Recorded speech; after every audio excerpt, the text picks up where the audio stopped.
Hello everybody, named Sleaze. Welcome everybody to my Call of Duty Modern Warfare 2022 review. This is for the campaign strictly. I will be doing a separate review overall with the multiplayer, ground war, blackout. Overall, this is my personal opinion about the campaign specifically. And I gotta say this. I expect better from Call of Duty. I expect better from the Modern Warfare franchise. Here's the thing. The first three Modern Warfare storylines for their first games were amazing for their campaigns. And then 2019 came out, and it was just as good as the original. This one was disappointing to me. I'm not gonna lie. I found this entire campaign predictable because, before I get into it, let me tell you the story of Modern Warfare 2. Terrorists have gotten their hands on American missiles. So there are two separate storylines that's going to go into it. We got Kyle slash Gaz, and then you got him working with Captain Price, working with Laswell to figure out who's the person that gave American missiles to these terrorists. And the thing is, though, this terrorist, Hassan, is going through the border of Mexico. He's going through the border of Mexico, and he's going with a cartel to get inside America a missile. And the thing is, though, Americans, we get the other chapter. We get Captain Soap McTavish working with Alejandro and Ghost. Ghost has returned. He's back, and so is Soap. They're all here. They're all trying to figure out the terrorists. They're tracking down the cartel, trying to take them out, and working with the cartel to figure out who is the terrorist. Where's the terrorist, has the missiles, where it's going to be going. And overall, that's entire storyline. The problem is, once it's revealed that immediately when you see a character's name, and I don't care if I spoil this for you, the character name is Shepard. Yes, we get another Shepard.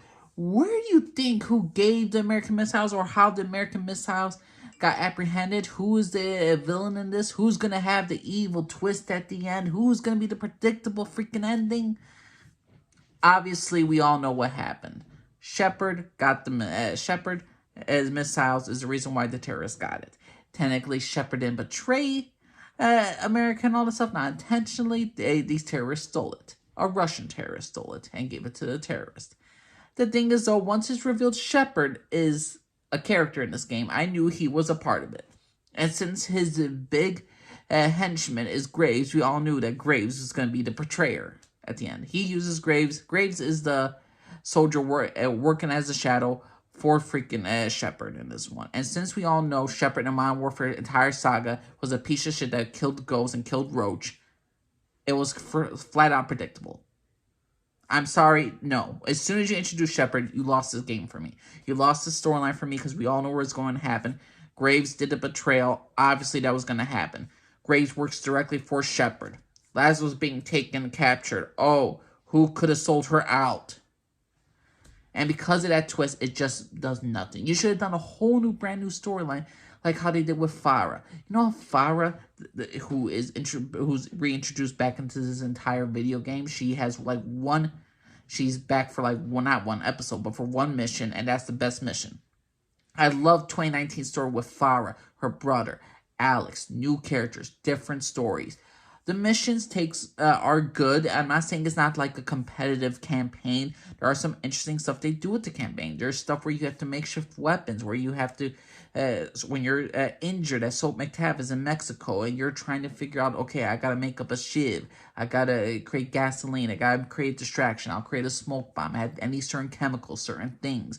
I need something to open up a lock, open up a door. That stuff's very unique and different. We have another scene where they have the camera angles. Some of the best missions are in the middle of the game. The beginning was just standard. The middle got really good. And then once that twist happens, you're just like, okay, here we go with the predictable storyline. It ends in Chicago, my hometown. The terrorists stopped in Chicago. So I just thought it was fitting. You know what? I enjoyed that last chapter. And they hint at Makarov for a future game.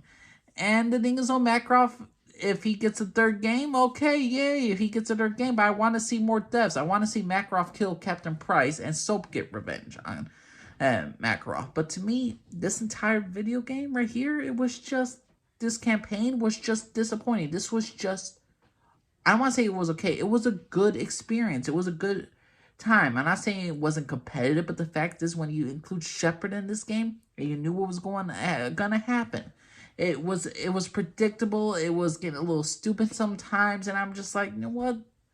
I don't care for it. I didn't care for it. When I expect, and again, this is more like I come from the fact is I expect more from Modern Warfare Saga. I expect more. I expect A to A plus tier of writing. I expect A storylines, not rehash storylines. This is a straight up B minus campaign. Sad to say, this is not one of my favorite campaigns. I say this is my least favorite of all the Modern Warfare Saga. Other than that, I say my favorite mission was being Kyle / Gaz, and you're trying to rescue Laswell, and you are in the desert, and you need Farah's help, and then you're on a helicopter, you fall down, then you're riding to the next vehicle. A lot of action packed, a lot of very competitive, especially if you play on the hardest difficulty. Either way, it is a good time. It's just when you look at all Modern Warfare standards, it's just disappointing that it wasn't an A. To me, it was a good time. Not my favorite story. Not my favorite story, not my favorite campaign, but it was a good time for a campaign. But that's my personal opinion, everybody. Modern Warfare 2 2022's campaign. What did you all personally think? Did you love this campaign? Did you hate this campaign? Or are you like me when you saw Shep, you're like, oh God, you're going for this story. You're going for this predictable ending. We're really going for it. But that's what I could say. Call of Duty Modern Warfare 2 was just a good time for me. But what's your personal opinion, everybody? My name's Elise, and for everybody. Bye.